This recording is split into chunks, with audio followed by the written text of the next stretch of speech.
Bretagne 5, l'invité de la matinale.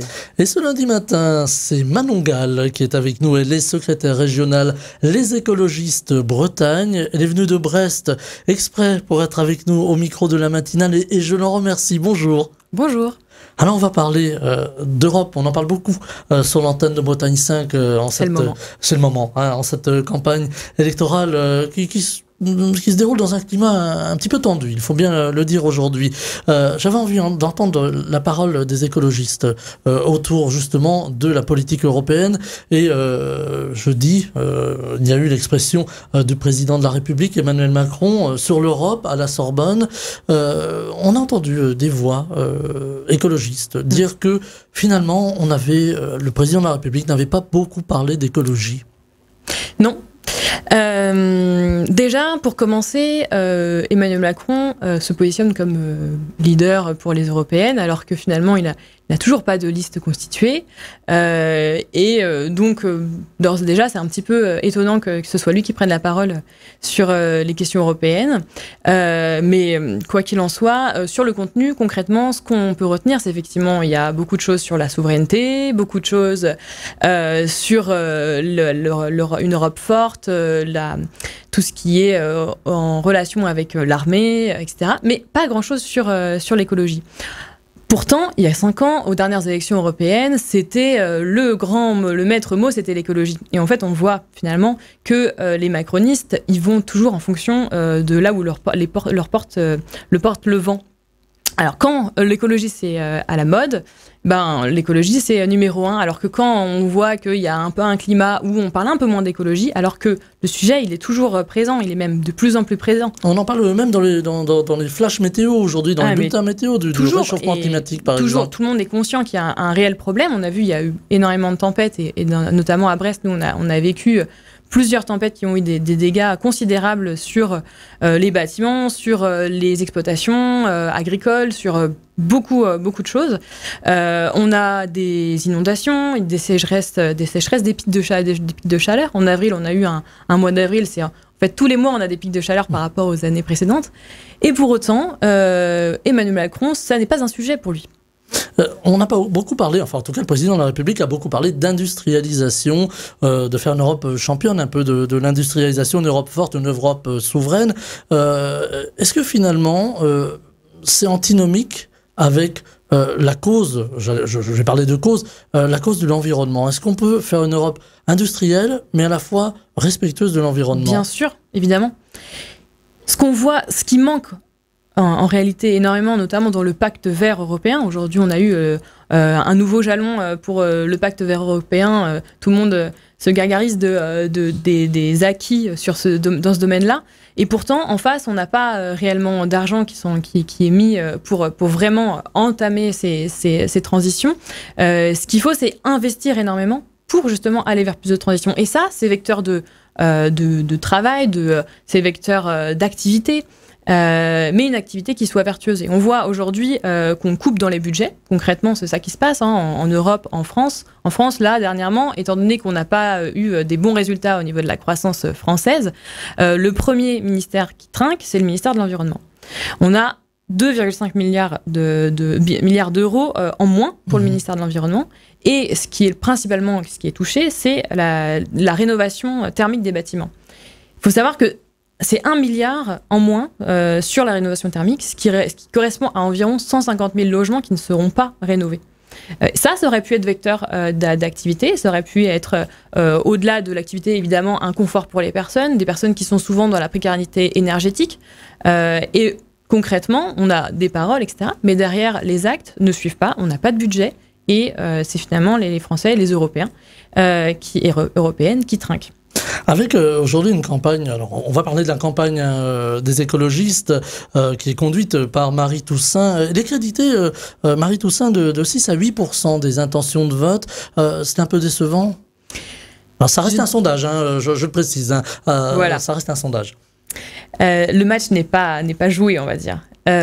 Concrètement, quand on voit les chiffres de Yannick Jadot lors des dernières élections européennes, il était crédité à peu près au même niveau que Marie Toussaint en ce mois d'avril. Même le jour des élections, on était crédité de 6 à 8% maximum et on a fait finalement proche de 15%. Donc j'ai tendance à dire que non, le match n'est pas joué et il y a énormément de choses. Justement, il y a une campagne à mener. Les personnes, je pense que les Français, les Françaises et les Européens ne sont pas encore rentrés dans la campagne, malgré qu'on soit sur le terrain tous les jours. Mais c'est le moment justement d'en parler et j'ai aucune crainte sur le fait qu'on fera un bien meilleur score que ce qui est annoncé. Il y a les jeunes qui s'intéressent beaucoup, la jeune génération qui s'intéresse beaucoup aux faits climatiques, à l'environnement, à essayer de vivre dans un environnement qui reste viable, c'est le cas de le dire, et vivable, on pourrait le dire comme ça. Est-ce que les jeunes s'investissent finalement pour aller voter aux européennes? Parce qu'on dit souvent que, ben voilà, il y a les intentions, puis il y a les votes. Les jeunes sont très politisés, contrairement à ce qu'on dit. Ils ne se reconnaissent pas forcément dans les personnes qui les représentent, ça c'est certain. Il y a des chiffres effectivement qui montrent que les jeunes vont moins voter ou ne vont pas tellement voter. Pour autant, ils sont très politisés. Alors, la question, c'est plutôt, est-ce que c'est notre responsabilité en tant que responsable politique d'essayer de porter leur voix?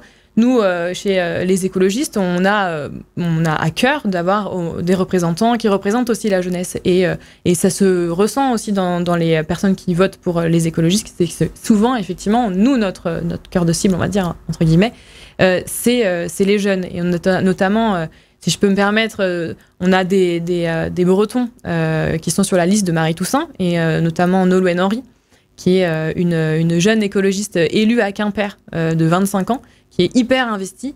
Et on a aussi des jeunes, qui fait partie aussi des jeunes écologistes bretons, et qui sont de plus en plus nombreux. Donc on va mettre en place plein de choses. Eux, ils vont chercher aussi des jeunes là où ils sont, pour essayer de les sensibiliser aux questions européennes. Par contre, moi je pense qu'effectivement les jeunes sont très politisés. Ils vont peut-être pas voter, mais ils sont très politisés, ça c'est sûr. Vous leur dites, quand vous allez tracter sur les marchés, dans les boîtes aux lettres, vous leur dites, voilà, il faut voter, faut faire ce petit geste qui est important pour la démocratie? Oui, parce que c'est ce qui nous, entre guillemets, ce qui nous reste. C'est un peu terrible de dire ça comme ça, mais il y a effectivement des actions qu'on peut mener dans des associations pour faire changer les choses au niveau local. Il y a il y a plein de niveaux, en fait. Ce qu'on essaye de leur dire, c'est qu'il y a plein de niveaux d'action. On peut, à son échelle personnelle, mettre en place des choses dans sa vie quotidienne. On peut être dans des associations pour être dans une action plus collective. Mais le fait d'aller voter, c'est s'investir et c'est agir dans les instances, et dans les instances à tous les niveaux. On voit, que ce soit au municipal, on a des élus, nous, je remercie beaucoup nos maires écologistes qui font un travail remarquable quand même depuis 2020, faut le dire, qui changent la vie de tous les Français, les Françaises. Et donc là, en Union européenne aussi, il faut aller voter pour avoir des représentants dans les instances. Alors, un petit mot sur la politique politicienne. Là encore, ça nous ramène au discours d'Emmanuel Macron à la Sorbonne. Discours un petit peu anxiogène quand même. Emmanuel Macron disait jeudi être celui qui imaginait que l'Europe pouvait être en danger de mort si la politique prônée, en fait, continuait de s'appliquer. Est-ce que l'Europe est en danger de mort? Est-ce que ce sont les extrêmes, finalement, qui menacent la cohésion de l'Union européenne? On ne peut pas dire le contraire, il y a une montée des extrêmes partout en Europe. C'est un constat, on ne peut pas dire le contraire. Et effectivement, il y a une remise c'est pour ça aussi qu'il faut aller voter, et en son âme et conscience. Et aujourd'hui, on a la chance, avec une élection comme les européennes, qui est une élection à la proportionnelle, à un tour, on peut voter en son âme et conscience, avec le programme, les personnes qui nous représenteraient le mieux. Il ne faut pas être dans un vote utile ou par défaut, parce qu'on a vraiment la chance de s'exprimer et de faire exprimer ses idées. Et effectivement, il y a une montée des extrêmes, l'extrême droite en particulier, en France, partout en fait, en Europe. Et c'est un risque pour l'Union européenne. Même en Bretagne, qui était un peu épargnée par le phénomène jusque-là. Oui, même en Bretagne, tout à fait. On a de toute façon, partout, on a une montée des extrêmes, de l'extrême droite en particulier, qui, en réalité, remet en question les droits humains, qui n'est pas du tout dans une solidarité, même interétatique. Le programme de Rassemblement national, c'est un repli sur soi, concrètement. C'est la fin de la solidarité entre les pays. On parle beaucoup de la guerre aujourd'hui face à Poutine, la Russie. Et puis avec Donald Trump qui peut arriver au pouvoir, et on le sait, ça arrive ça va peut-être arriver. Il faut renforcer notre armée, mais tout seul, on n'y arrivera pas. Il va falloir qu'on se coordonne au niveau de l'Union européenne, et ça ne peut fonctionner que grâce à l'Union européenne, que grâce à l'Europe. Donc voilà, la France ne serait pas assez puissante pour le faire. Non, j'en ai la certitude. En tout cas, moi, je pense que le projet européen, c'est un projet de solidarité, c'est un projet où il faut qu'on puisse se coordonner et qu'on sera beaucoup plus forts les uns avec les autres, plutôt que les uns contre les autres. On a regardé un petit peu le programme. Alors, on va pas tout le détailler. Il faudrait un petit peu plus de temps ce matin. Mais il y a des choses moi, que j'ai relevées dans le programme que propose Marie Toussaint. Je rappelle qu'elle est tête de liste Les Écologistes aux élections européennes. Avec cette TVA verte, elle en a parlé plusieurs fois dans les médias. Elle s'est exprimée autour de cette TVA verte. Est-ce que ça permettrait finalement de financer la transition écologique d'une part, et peut-être des projets pour décarboner d'autre part? Tout à fait. Il y a un vrai enjeu, on a commencé par ça, pour le financement de cette transition énergétique. On l'a vu avec le rapport Pisani-Ferry, qui était par ailleurs un conseiller d'Emmanuel Macron il y a quelques années. Il y a un vrai besoin qui se chiffre en milliards d'investissement, d'avoir de la dette. On peut parler de bonne dette, parce qu'il y a des mauvaises dettes, on parle beaucoup de la dette, etc. Mais aujourd'hui, on a aussi de la bonne dette, la dette qui permet d'investir dans un avenir. Et donc, on a la partie évidemment de la dette, mais on peut aussi aller chercher des fonds un peu partout, et notamment avec la TVA verte. La TVA verte, l'objectif, c'est surtout d'orienter notamment les consommations et d'avoir des débouchés, un peu plus de débouchés pour des produits qui sont respectueux de l'environnement, du vivant. L'objectif, c'est aujourd'hui, évidemment, on a les 20% que l'on connaît. L'objectif, c'est d'avoir une réduction de cette TVA, de la réduire à 5,5% sur des produits qui soient qui respectent l'environnement et qui soient vertueux. Ça permettrait notamment de redonner un petit peu de pouvoir d'achat à la population et de favoriser des produits par rapport à d'autres. Voilà, et puis aussi d'organiser peut-être des circuits courts. On en parle beaucoup de ces circuits courts aujourd'hui. Il y a une demande aussi du monde agricole. Alors, c'est pas simple, l'agriculture. On a vu les agriculteurs très souvent avec leurs tracteurs dans nos campagnes, dans nos rues ces temps derniers, qui ont une forme de défiance aussi vis-à-vis de l'Europe. Il faut leur parler aux agriculteurs, aux paysans aujourd'hui. Oui. Juste pour terminer simplement sur la partie financement, et après je reviens sur l'agriculture, parce que c'est un sujet très important, notamment en Europe. On a donc cette TVA verte, évidemment, mais on avait également, et je pense que ça, on en reparle un petit peu en ce moment, c'est l'ISF climatique, qui, je pense, est une source de financement important que Marie Toussaint défend dans son programme. Et il y a d'autres manières comme ça de financer. Pour revenir à l'agriculture, effectivement, on a beaucoup mis la colère des agriculteurs sur les écologistes et les mesures environnementales qui sont notamment fixées par l'Union européenne au travers de la politique agricole commune. Alors qu'en réalité, les écologistes ont toujours été, et depuis toujours, pour les agriculteurs et pour plus de revenus pour les agriculteurs en particulier. Parce que finalement, c'était la demande principale, d'avoir plus de revenus. De vivre de leur travail. C'est ce qu'on a pu voir. Tout simplement. Et ce qui est normal. Aujourd'hui, les réponses qui ont été apportées par Emmanuel Macron, ça a été réduire les normes environnementales, détricoter la PAC, avoir de moins en moins de contraintes, que ce soit sur les prairies, sur les terres en jachère, sur le glyphosate, les pesticides. On est en train de revenir également, on a 2 propositions de loi en ce moment sur les néonicotinoïdes qui sont portées par le Rassemblement, par le Renaissance et par les Républicains, qui veulent revenir là-dessus. Donc on a un détricotage de tout ce qu'on avait construit sur la protection du vivant, qui ne résout pas du tout la problématique des agriculteurs. Les agriculteurs, ils veulent plus de pouvoir d'achat, enfin de revenus. Et donc, nous, ce qu'on propose, les écologistes et Marie Toussaint, c'est plutôt pour redonner du revenu, c'est éviter tout ce qui est concurrence déloyale. Donc, être contre tous les accords de libre-échange.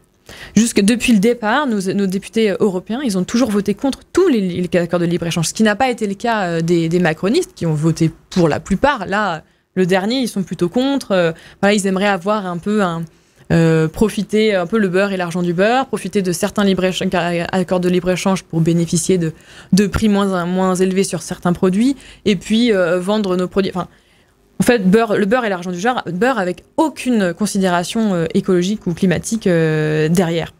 Donc nous, voilà, la première proposition, c'est évidemment sur la concurrence déloyale, sortir des accords de libre-échange, et puis avoir des revenus, des prix planchers sur certains produits agricoles, et puis des garanties contre les aléas climatiques. Parce qu'aujourd'hui, on l'a vu, voilà, les tempêtes, les inondations, ça a des conséquences très importante sur les exploitations, sur les agriculteurs.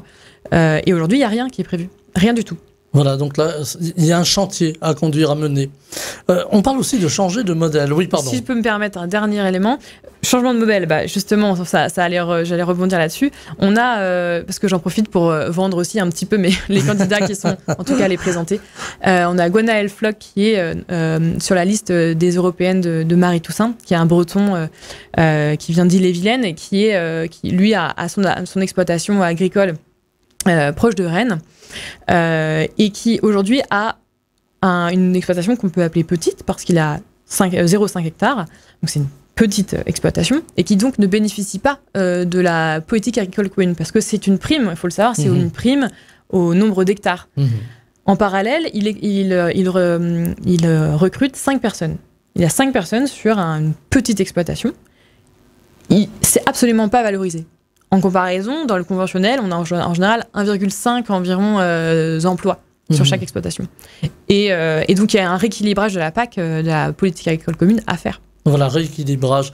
Ce qui nous amène à ce fameux changement de modèle. Aujourd'hui, on prône un changement de modèle sociétal. En tout cas, si j'ai bien lu le programme des écologistes, ça veut dire aussi changer d'habitude. Ça veut dire aussi peut-être faire évoluer les convictions des Françaises, des Français en matière écologique, mais aussi en matière sociale. Ça aussi, c'est important, parce que souvent on dit, oui, des écologistes, bon, mais en matière sociale, il y a aussi matière, si j'ose dire, à avancer, à changer de modèle. Alors déjà, je pense que les personnes sont, entre guillemets, prêtes.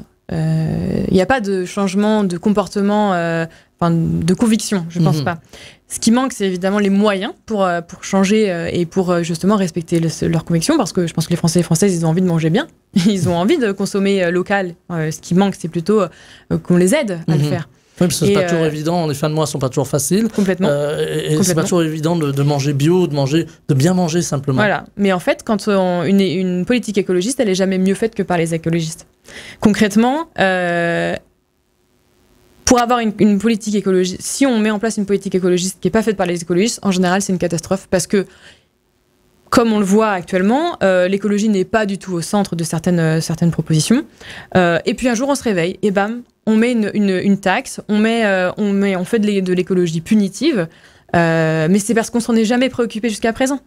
Nous, ce qu'on prône, c'est d'avoir une écologie qui puisse être en phase avec l'acceptabilité sociale. On l'a vu avec les Gilets jaunes. On a taxé du jour au lendemain les personnes qui déjà avaient des difficultés, la classe moyenne dont on parle beaucoup, qui avait des difficultés pour finir les fins de mois. Évidemment, si du jour au lendemain ça tombe et on nous demande de changer nos habitudes, comme on dit, c'est pas comme ça que ça marche. Ce qu'on souhaite, et au niveau de l'Union européenne, justement, c'est ce qui manque dans le pacte vert européen, on y revient, c'est toutes les mesures d'accompagnement social et toutes les politiques écologistes que les écologistes mènent, et nos maires de grandes villes et de moyennes villes et de petites villes d'ailleurs, dont on parle moins, et communes, à chaque fois qu'ils mettent en place une politique écologiste, il y a toujours une politique sociale en face. Voilà, c'est-à-dire équilibré entre l'écologie et le social. La transition. Voilà, la transition et l'acceptabilité, évidemment, de ces politiques. On va parler d'énergie aussi. Alors là, c'est un sujet important pour les écologistes. L'énergie, aujourd'hui, l'électricité, c'est cher. On entend certaines voix qui disent oui, c'est la faute aux écologistes qui veulent... C'est toujours la faute des écologistes. Qui veulent... alors, je me fais le porte-parole de ce que on entend un petit peu de ci, de là. C'est la faute aux écologistes parce que l'électricité est chère aujourd'hui, on nous met des éoliennes, c'est pas beau, voilà, etc. Est-ce qu'il faut revenir au nucléaire? Voilà, je suis provoquant à bon escient. Alors le nucléaire, ça paraît être la bonne idée, mais sauf que le nucléaire, ça se fait pas du jour au lendemain. Et aujourd'hui, on a un sujet qui est un mur climatique qui nous arrive.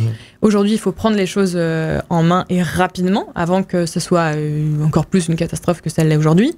Un réacteur nucléaire, ça se met 15 ans à sortir de terre. Et aujourd'hui, on le voit, on a plein d'exemples. Hein. C'est des gouffres financiers. C'est souvent énormément de retard. Et donc aujourd'hui, la solution la plus crédible, finalement, c'est de développer les énergies renouvelables. Ça ne veut pas dire qu'on doit fermer les centrales nucléaires qui sont actuellement en activité. Il faut les sécuriser, ça c'est clair. Il faut continuer à former des personnes pour sécuriser les centrales qui sont actuellement en activité. Et pour aller vers une sortie du nucléaire, parce que voilà, les risques, ils existent, on les connaît, les déchets, on les connaît. C'est un problème qu'on ne peut pas nier. Mais en tout cas, en termes d'efficacité, le premier, c'est évidemment donc, rapidement rattraper notre retard parce qu'on est les grands retardataires en Union européenne justement sur les énergies renouvelables. Donc mettre le paquet là-dessus, ça veut dire des financements. Et deuxième volet, c'est la rénovation énergétique, l'efficacité énergétique. Aujourd'hui, on ne va pas y revenir, mais c'est prioritaire. Il faut vraiment rendre nos bâtiments les plus efficaces possibles. Alors avec aussi une demande croissante en énergie, on reste un petit peu sur l'électricité, on nous vend beaucoup de modèles, on va parler de mobilité, hein, on nous vend beaucoup de modèles de la voiture électrique aujourd'hui. Bon, elle reste encore chère, même s'il y a eu des mesures entreprises pour pouvoir permettre aux ménages les plus modestes de se payer une voiture électrique. Ça reste encore cher. Et est-ce que c'est vraiment écologique finalement ? Alors moi j'ai envie de dire, la voiture électrique, c'est l'avenir de la voiture, c'est l'avenir de la voiture. Mais est-ce que la voiture est vraiment l'avenir de la mobilité ? C'est un peu la question qu'on se pose à chaque fois. C'est qu'on va pas faire un report de toutes les voitures thermiques vers des voitures électriques. C'est pas ça la solution parce qu'on reporte le problème. Est-ce qu'il faut travailler sur les mobilités ? Pardonnez-moi, je vous coupe, mais est-ce qu'il faut travailler sur les mobilités, les transports en commun, évidemment. On y pense dans les campagnes parce que on a vu nos lignes de chemin de fer fermées, pas forcément rouvrir, c'est pas simple. Et donc la voiture est utile, la voiture électrique. La voiture est utile, la voiture sera de toute manière toujours utile. Il y a des territoires dans lesquels on aura besoin de son véhicule. Évidemment, il faudra un véhicule le plus léger possible. Ça, c'est avec le moins d'électronique possible, des choses un peu sobres. Mais on ne pourra pas s'en passer partout. Par contre, on a énormément de travail à faire sur le ferroviaire, sur le transport, le fret, le transport de marchandises par le train, le transport de personnes, évidemment. Moi, j'habite à Brest, on a quand même un sujet d'accessibilité important. Et puis, dans les territoires plus ruraux, évidemment, on peut mettre en place du transport en commun, on peut mettre en place des mobilités douces, de faciliter les mobilités douces. Mais la voiture aura toujours sa place. C'est simplement limiter la taille de ces véhicules et favoriser un maximum les transports en commun et aider les personnes à acquérir effectivement des véhicules qui soient électriques. Alors, on a vu dans la presse il y a quelque temps, là encore, l'Union européenne prendre une décision un peu surprenante, l'autorisation des super camions, plus de 60 tonnes, sur les routes. Ça a posé beaucoup de questions aussi sur l'entretien des infrastructures, sur les dangers routiers, finalement. Ce serait pas mieux sur le train, ces gros camions ? Si, bien sûr. Ça paraît évident, mais il y a des choses comme ça qui existent. C'est comme les super gros bateaux. On essaye il y a toujours une sorte de course comme ça aux plus gros véhicules, alors que c'est plus de notre temps. Je crois qu'il faut changer. Voilà, là encore, il faut changer le modèle. Alors, il nous reste quelques minutes, 4 minutes, me dit notre réalisateur, il est intraitable sur le temps. Je voulais parler des territoires, parce qu'on parle beaucoup aujourd'hui des territoires. Là aussi, une grande mutation, on a eu la décentralisation, on parle parfois d'autonomie, c'est le cas, en tout cas ça a été enclenché par Gérald Darmanin pour la Corse en France, peut-être pour la Bretagne, hein. On a entendu Loïc Chenet-Girard, notre président de la région Bretagne, faire ce vœu là aussi. Est-ce que on va aller là aussi vers une Europe des territoires, mais plus l'Europe des nations, une Europe peut-être plus fédéraliste, plus régionaliste? Alors nous, c'est ce qu'on porte, une Europe des régions. Une Europe qui soit avec des régions plus fortes, qui ait plus de compétences, plus de moyens, et une Europe qui s'adapte aux territoires. Alors ça veut pas dire qu'on remet en question les États, c'est simplement que... Il y a une crainte là-dessus, on entend beaucoup de partis, on pense à la droite, la LR, qui s'inquiètent en disant voilà, si on fait une Europe fédérale, les partis disparaissent, les nations, pardon, disparaissent, non pas les partis. Non, mais il y a des différences entre les régions, on le sait. Des fois, on peut être en Bretagne, on a des similitudes avec des régions plus celtes, qui sont pas en France, mais pour le coup, on peut avoir des similitudes en termes de culture, en termes d'enjeux territoriaux, en termes de... Voilà, par exemple, on a une mer en commun. Enfin, il y a des choses sur lesquelles on pourrait être plus spécifique en termes de législation, en termes avoir des politiques et des compétences, des moyens qui soient plus proches des citoyens finalement. Parce que parfois, on a des choses qui sont appliquées au niveau national qui n'ont rien à voir avec ce qui se passe au local. Et donc, on porte le plus possible une Europe fédérale, une Europe des régions, avec des régions fortes, un peu comme il en existe en Allemagne avec les Länder. Est-ce qu'on ne craint pas dans ce cas-là un éloignement des centres décisionnaires? Est-ce que la région doit rester centre décisionnaire ou est-ce que ça va se passer à Strasbourg et à Bruxelles? Ah ben non, justement, avec des régions qui soient fortes, on reprend du pouvoir finalement, parce qu'aujourd'hui, on est dirigé on est représenté en tant que voix française par la France, notre représentant du gouvernement français. Or, il ne peut pas spécifiquement porter la voix de la Bretagne. J'en sais rien, par exemple, pour le train, on a eu des trains de nuit qui sont arrivés dans toute l'Europe. Bon, le Grand Ouest est complètement oublié, par exemple. Alors, est-ce que la France a intérêt à développer plus le Grand Ouest? Pas nécessairement. Pour lui, c'est simplement avoir un accès à la France vers l'Union européenne. Nous, en tant que Bretagne, on aurait pu porter notre voix davantage si on avait un peu plus de pouvoir. Voilà, donc le pouvoir, là aussi, important pour pouvoir se faire entendre. Un dernier mot, on va parler d'immigration très rapidement. Aujourd'hui, on a tout un débat qui se cristallise autour de l'immigration. Alors, en quelques minutes, on n'aura pas le temps, évidemment, de tout aborder. Il nous reste à peine une minute, mais aujourd'hui, on a une cristallisation du débat. Est-ce que c'est un faux débat? Est-ce qu'il faut penser à l'immigration de demain? On peut imaginer peut-être les réfugiés climatiques. On parlait du climat tout à l'heure. Est-ce qu'il va falloir que l'Europe repense son accueil des migrants? Ah bah oui, c'est certain. On va pas mettre des murs, en fait. Mettre des murs, ça n'a jamais arrêté les personnes. Les personnes, elles sont dans un désespoir dans certains pays, en recherche d'une meilleure situation économique, humanitaire, beaucoup humanitaire, et climatique de plus en plus. Aujourd'hui, si on n'est pas en capacité de prévoir l'accueil, et un accueil correct, une intégration, on va au-devant de fractures au sein de la société. Alors on entend des voix qui disent voilà, c'est le grand remplacement, c'est voilà, on a un conflit civilisationnel. Qu'est-ce que vous répondriez à ces personnes qui disent ça? L'histoire de la France le montre, qu'on a eu des immigrations et la France est diverse. On est en capacité d'accueillir. Moi, je pense qu'il faut quand même évidemment réguler. Il y a une régulation à faire. On ne peut pas ouvrir grand les portes et puis accueillir tout le monde. Ce qu'on souhaite, c'est déjà accueillir ceux qui sont là et qui sont dans le besoin et dans une situation de désespoir. Ne pas rejeter à la mer, parce que ça, c'est vraiment un sujet.